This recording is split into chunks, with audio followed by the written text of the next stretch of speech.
இன்னைக்கு நாம பார்க்க போற அழகு குறிப்பு ஆவாரம் பூ. அது எப்படியெல்லாம் நம்ம அழகுக்கு யூஸ் பண்ணலாம் அப்படின்னு பார்க்க போறோம். ஆவாரை இருக்க சாவாரை கண்டதுண்டோ அப்படின்னு ஒரு பொன்மொழி உண்டு.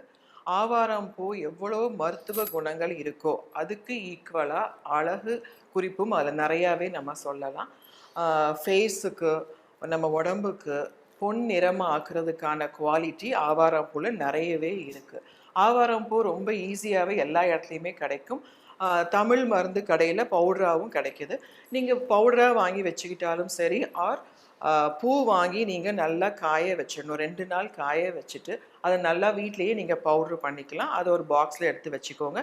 ஈரம் படாத இடத்துல எடுத்து வச்சுக்கோங்க. நீங்கள் ஃபேஸுக்கு ரொம்ப ஷைனிங்காக வேணும் அப்படின்னு ஆசைப்பட்டீங்கன்னா அந்த ஆவாரம் பொடியில் 2 ஸ்பூன் ஒரு பவுலில் எடுத்துக்கோங்க. அது கூட 2 ஸ்பூன் தேன் கலந்துக்கோங்க. இதோடு சேர்த்து கொஞ்சம் போல் ஒரு சின்ன ஸ்பூனுக்கு லெமன் ஜூஸ்.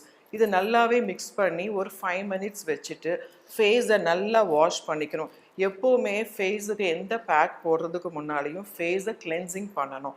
நம்மளோட காய்ச்சாத பாலை மாதிரி பெஸ்ட்டு கிளென்சர் எதுவுமே கிடையாது. ஸோ நீங்கள் பாலை ஒரு காட்டனில் தொட்டு ஃபுல் ஃபேஸ், நெக் எங்கெங்கெல்லாம் இந்த பேக் போட போகிறீங்களோ அங்கே எல்லாமே நீங்கள் நல்லா தொட்டு க்ளீன் பண்ணிவிட்டு இந்த ஃபேஸ் பேக்கை நீங்கள் அப்ளை பண்ணணும்.